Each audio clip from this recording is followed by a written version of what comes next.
Hello guys, welcome to my channel. चलिए फरवरी के महीने का करंट अफेयर्स शुरू करते हैं, जिसमें इम्पोर्टेंट टॉपिक रहे हैं जैसे गोरिल्ला है, नमस्ते योजना, एमपीएलएड स्कीम, प्रेसिडेंट रूल वगैरह। इसकी पीडीएफ आपको हमारे टेलीग्राम चैनल यूपीएससी वाला पर मिल जाएगी, जिसकी लिंक नीचे डिस्क्रिप्शन बॉक्स में दी गई है। सबसे पहले हमारे चैनल को सब्सक्राइब करें। चलिए आगे बढ़ते हैं। तो उसमें ये सबसे पहला टॉपिक है, इसमें नाम कट गया इसका, ये पिग्मी हो।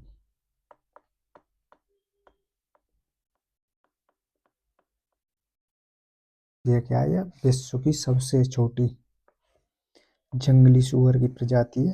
दुर्लभ स्तनधारियों की श्रेणी में आता है। यह भारत का स्थानिक जीव है, यानी स्थानिक रूप से कहाँ का, तो भारत का ये ऐसे पाए जाते हैं। ये केवल, सबसे इम्पोर्टेंट बात है, यह केवल भारत में ही पाया जाता है। जैसे एक शेर है ना, एशियाई शेर के भारत में ही पाया जाता है, ऐसे ये इसकी प्रजाति केवल भारत में ही पाई जाती है। सबसे इम्पोर्टेंट लाइन है, ये ध्यान रखने के लिए।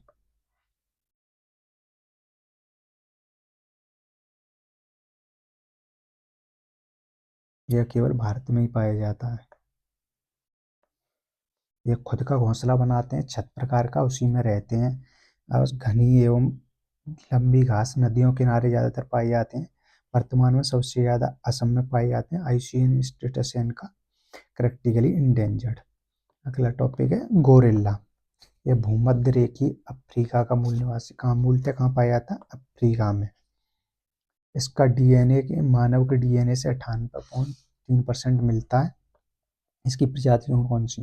दो प्रजाति मुख्यतः हैं, पश्चिमी गोरिल्ला और पूर्वी गोरिल्ला। पश्चिमी गोरिल्ला कहाँ पाई जाती है? कैमरून, गेबोन, कांगो, कांगो गणराज्य, नाइजीरिया में। पूर्वी गोरिल्ला रवांडा, युगांडा में।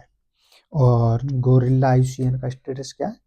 क्रिटिकली इंडेंजर्ड है। इनका बिहेवियर भी मानव की तरह होता है। ये पारिवारिक समूह के रूप में रहते हैं। इनका ग्रुप 5 से 30 सदस्य के रूप में ये मिलके रहते हैं। मुख्यतः शाकाहारी होते हैं। प्रजनन दर इनकी बहुत धीमी होती है ना। 4 से 6 वर्ष में एक बार जन्म देते हैं ये बच्चे को। प्रत्येक गोरिल्ला की पहचान होती है, नाक की छाप प्रत्येक की अलग होती है। जैसे हमारे फिंगरप्रिंट के निशान होते हैं प्रत्येक के अलग, ऐसे ही इनके नाक की छाप प्रत्येक की अलग होती है। पर्वतीय गोरिल्ला आईयूसीएन में संकटग्रस्त है, तो ये मुख्यतः कहाँ पाए जाते हैं? विरुंगा पर्वतमाला पे सबसे ज़्यादा पाए जाते हैं। विरुंगा पर्वतमाला कहाँ पे है? ये ज्वालामुखी एक पर्वत श्रृंखला है, अफ्रीका में पाई जाती है। अगला हिस्ट्री का ये इम्पोर्टेंट न्यूज में रहा, अशोक एम्पायर, अशोक के प्रमुख शिलालेख कौन सा, कहाँ पर है स्थित है? तो अशोक के शिलालेख में ये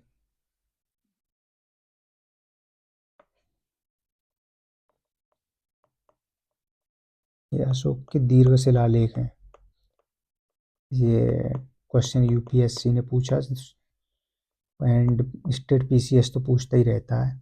इनका मैच में दे देगा, एक साथ नाम दे देगा, एक साथ जगह का नाम दे देगा। जैसे कलसी कहाँ पे? उत्तराखंड में। सन्नति कर्नाटक में। येरागुड़ी आंध्र प्रदेश में। गिरनार गुजरात में। धौली उड़ीसा में। और जोगड़ उड़ीसा में। सबसे इम्पोर्टेंट चीज याद है, पूछता था दोनों। और कलसी और कांधार ये अफगानिस्तान में, मनसेरा पाकिस्तान में, और शहबाजगढ़ी पाकिस्तान में। शहबाजगढ़ी और मनसेरा ये पाकिस्तान में, कांधार अफगानिस्तान में। ये बाहर है। टर्टल ट्रेल्स क्या है?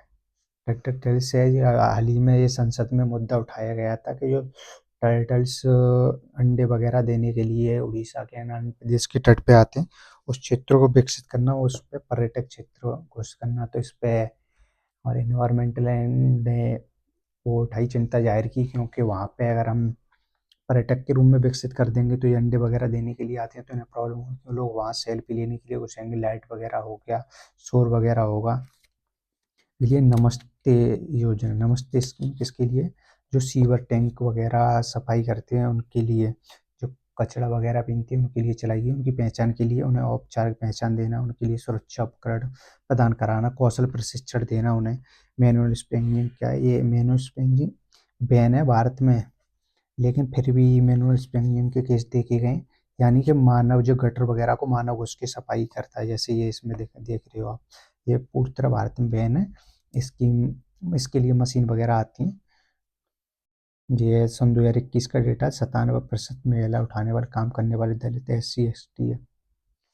तो अभी हाल ही में संसद ने डाटा पेश किया 2025 में,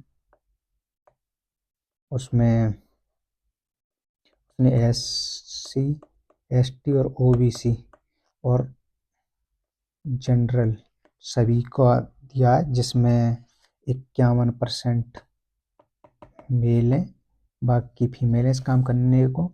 और शायद सबसे ज़्यादा संख्या SC की है, फिर ST की, फिर OBC की। सबसे कम संख्या जनरल की है, 1 पॉइंट कुछ %।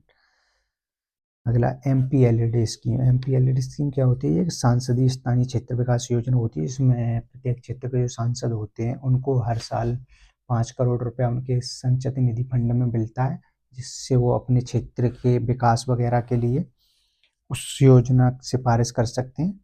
लेकिन खर्च करने का वो नहीं होता, वो बस सिफारिश कर सकते हैं। खर्च यानी जिला जिला अध्यक्ष, जिला स्तर की कोई समिति होती है, वो उसके फंड में जाता है, वो वहाँ से खर्च करता है, लेकिन ये सिफारिश करते हैं। इसके तहत सांसद अपने क्षेत्र या राज्य के अलावा किसी दूसरे राज्य में भी करना चाहे तो 25 लाख तक की ही सिफारिश कर सकता है 1 वर्ष में। यानी दूसरे राज्य और दूसरे क्षेत्र में 25 लाख रुपए तक की सिफारिश कर सकता है 1 वर्ष में। ये 1 वर्ष के लिए है। अगला था राष्ट्रपति शासन, जो मणिपुर में लगा हुआ था, उसे खत्म कर दिया गया है। फाइनली मणिपुर के नए CM चुन के आ चुके हैं। तो राष्ट्रपति शासन का अनुच्छेद कौन सा? 356 है। तो क्यों लगा? जब किसी राज्य की सरकार संविधान के प्रावधान के अनुसार कार्य न करे रही हो, जैसे युद्ध या भयाक्रम के दौरान भी इसे लगाया जा सकता है। इस दौरान राज्य की कार्यपालिका बर्खास्त हो जाती है तथा राज्य की विधायिका को निलंबित या विघटित हो जाती है। राज्य में राष्ट्रपति के माध्यम से कानून चलाया जाता है, संसद के तहत कानून बनाए जाते हैं, और उस समय खास संसद के तहत इसे अधिकतम कितने वर्ष के लिए या 3 वर्ष के लिए लगाया जा सकता है। इसके पश्चात इसकी समाप्ति राज्य या संवैधानिक तंत्र की स्थापना आवश्यक है। इससे केवल वह राज्य जहाँ आपातकाल लागू है केंद्र के बीच संबंध परिवर्तित होते हैं, यानी उसके फिर सारी शक्तियाँ केंद्र के हाथ में आ जाती है। इसकी घोषणा करने से जारी रखने के लिए संसद में प्रस्ताव लाना आवश्यक है, जिसको सामान्य बहुमत द्वारा आगे पारित करके इसे बढ़ाया जा सकता है 6 महीने में। इसे राष्ट्रपति स्वयं वापस ले सकता है।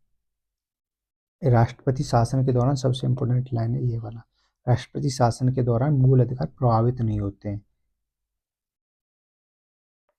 इसे ध्यान रखना। यानी राष्ट्रपति शासन के दौरान मूल अधिकार प्रभावित नहीं होते। ये पूछ देगा कि राष्ट्रपति शासन के दौरान मूल अधिकार प्रभावित होते हैं, या ऐसे पूछ सकता है कि सभी आपातकालीन दौरान जो मानव के मूल अधिकार होते हैं वो प्रभावित होते हैं? नहीं। तो यानी राष्ट्रपति शासन के दौरान नहीं होते। ऐसे ही घुमाता है UPSC, तो सबसे हमें ध्यान से पढ़ने की बात है। भारत में राष्ट्रपति शासन सबसे अधिक बार कब लगा है? यानी इंदिरा गांधी के शासनकाल में सबसे ज़्यादा इसका मिसयूज किया गया। सुप्रीम कोर्ट ने भी माना, क्योंकि जिस राज्य में इनके दल की सरकार नहीं होती थी, कोई भी पार्टी सही, अभी BJP है तो BJP भी लगाने की कोशिश करती है जहाँ इनकी सरकार नहीं है। ऐसे इंदिरा गांधी की जहाँ सरकार नहीं होती थी वहाँ पर उन्होंने बहुत कई बार सबसे ज़्यादा राज्यों में शासन लगाया था, सबसे ज़्यादा मणिपुर में ही लगाया। और इस राष्ट्रपति शासन से संबंधित ये केस याद करेंगे कौन कौन से? SR बोम्मई 1994 और सर्बानंदा सोनोवाल मामला 2005, रामेश्वरम प्रसाद मामला 2006। ये राष्ट्रपति शासन से संबंधित हैं। और घुमंतु विमुक्ति समुदाय क्या है? यह एक ST समुदाय है जिसे ब्रिटिश सरकार ने क्रिमिनल घोषित कर दिया था, यानी जिनमें बच्चे होते ही वो अपराधी माने जाते थे। हालांकि स्वतंत्रता मिलने के बाद देश के 1952 में इसका टैग हटा दिया गवर्नमेंट ने, फिर भी इनका उतना ये विकास नहीं हो पाया। इसके लिए एक इदाते आयोग कमीशन गठित किया गया था। ओहो, ये तो क्या हो गया? यानी इदाते आयोग कमीशन ने सिफारिश की इनके लिए, इनकी पहचान की। ये 1200 समूह हैं इसके।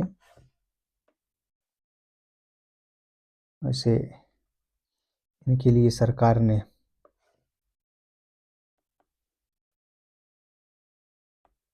2019 में सामाजिक न्याय अधिकार मंत्रालय के तहत NTDNT कल्याण बोर्ड का गठन किया, जो इनके की पहचान करेगा और इन्हें सामाजिक जीवन में लाएगा। से ये इनके आर्थिक सशक्तिकरण के लिए सन 2021 में गवर्नमेंट ने सीड योजना शुरू की। अगला अभ्यास खंजर। ये अभ्यास खंजर का 13वां संस्करण सन 2026 में जो मिसामरी असम में आयोजित हो रहा है। अभ्यास खंजर किस किस के बीच होता है? भारत और अफगानिस्तान किर्गिस्तान के बीच होता है। भारत और किर्गिस्तान के बीच होता है। रेड होल खनन क्या है? यानी ये बेहद पुरानी तकनीक है, जिसे अप्रैल सन 2014 में NGT ने इस पर बैन कर दिया, लेकिन इसके कई अभी भी मिलते हैं कि रेड होल माइनिंग की जा रही है पूर्वी इलाकों में, जो इलीगल है। इसमें जैसे चूहा अपना बिल बनाता है, उसी प्रकार के मानव बैठ कर या खड़े होकर खुदाई करके कोयला निकालता है, इसीलिए इसका नाम रेड होल खनन रखा गया।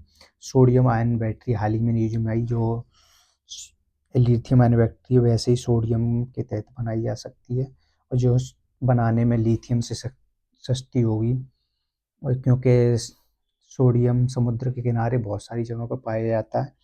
इसे चार्ज साइकिल एक बार चार्ज होने के बाद इसे दोबारा ऐसे ही 3000 बार डिस्चार्ज होने के बाद चार्ज हो सकती है। इसकी जो चार्ज साइकिलिंग है वो 3000 प्लस से ज़्यादा है। 6 मिनट में या 80% चार्ज हो सकती है।